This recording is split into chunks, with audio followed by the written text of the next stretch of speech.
2025년 호르무즈 해협이 봉쇄됩니다. 한국행 원유 탱커 3척이 동시에 억류됩니다. 외교 채널은 끊기고 뉴스 속보 자막이 빨간색으로 바뀝니다. 정말 만약에 대한민국과 이란이 전면전에 돌입한다면 어떤 일이 벌어질까요? 오늘 이야기는 누가 이기느냐가 아닙니다. 전쟁이 시작되는 순간 양쪽 국민의 일상이 어떻게 무너지는지를 이야기합니다. 이건 예언이 아닙니다. 시뮬레이션입니다. 먼저 왜 한국과 이란인지부터 설명하겠습니다. 한국은 세계 5번째로 원유를 많이 수입하는 나라입니다. 그리고 그 원유의 상당 부분이 호르무즈 해협을 통과합니다. 이란은 바로 그 해협의 북쪽 해안선을 장악하고 있습니다.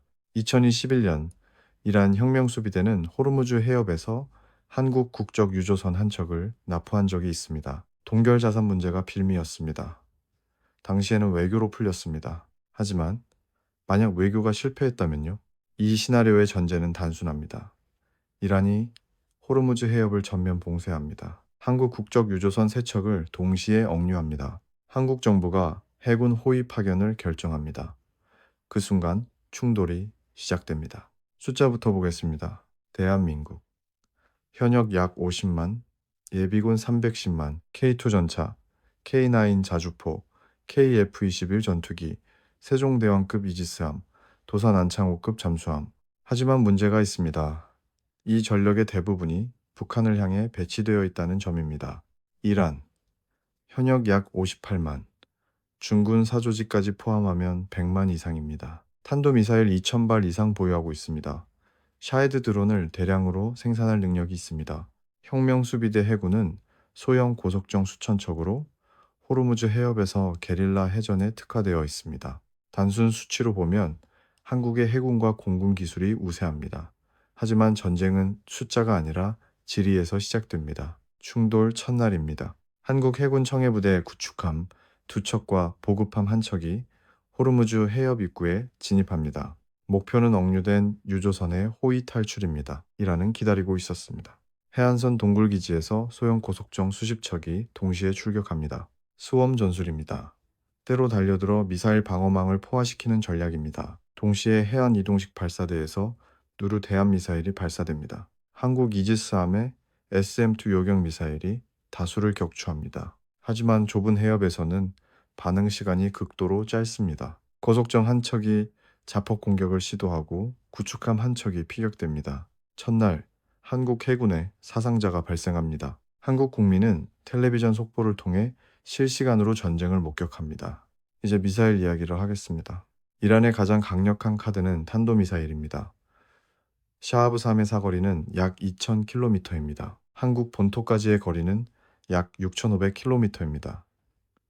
직접 타격은 불가능합니다. 하지만 전쟁은 직선거리가 아닙니다. 시리아, 예멘, 이라크에 있는 친이란 무장 세력들이 한국 관련 시설을 노릴 수 있습니다. 사우디아라비아와 아랍에미리트에 있는 한국 파견 인력과 건설 노동자가 약 2만 5천 명입니다. 이들이 1차 위험권에 들어갑니다. 그리고 이란은 사이버전 강국입니다. 2012년 사우디 아람코 해킹으로 3만 5천 대의 컴퓨터를 마비시킨 전력이 있습니다. 한국의 전력망, 금융 시스템, 국방 네트워크가 사이버 공격 대상이 됩니다. 미사일은 닿지 않습니다. 하지만 전쟁은 이미 한국 안에 들어와 있습니다. 호르무즈 해협 봉쇄의 3일 차입니다. 국제 유가가 배럴당 200달러를 돌파합니다. 한국의 원유 비축량은 약 90일분입니다. 하지만 비축유만으로는 정유시설 가동을 완전히 대체할 수 없습니다. 2주 안에 휘발유 가격이 리터당 4,000원을 넘깁니다. 물류 비용이 폭등하면서 식료품 가격이 30% 이상 오릅니다. 편의점 도시락이 사라지기 시작합니다. 택배는 지연되고 난방유는 배급제로 전환됩니다. 대한민국 경제는 수출로 돌아갑니다.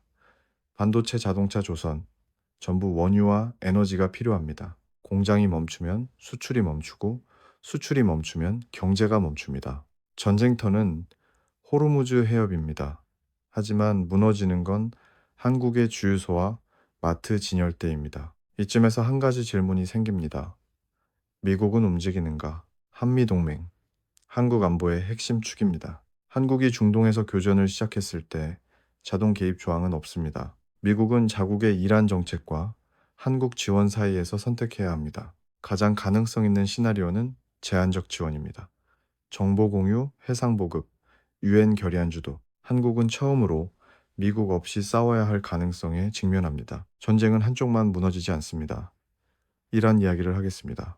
이란 경제는 이미 수십 년간 제재에 시달려 왔습니다.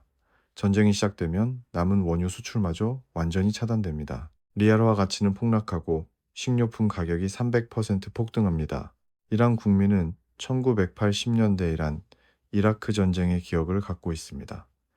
8년간 100만 명이 넘는 사상자가 발생했습니다. 국내 반전 시위가 시작됩니다. 혁명 수비대는 시위를 진압하면서 동시에 전쟁을 수행해야 합니다. 이란도 승리할 수 없습니다.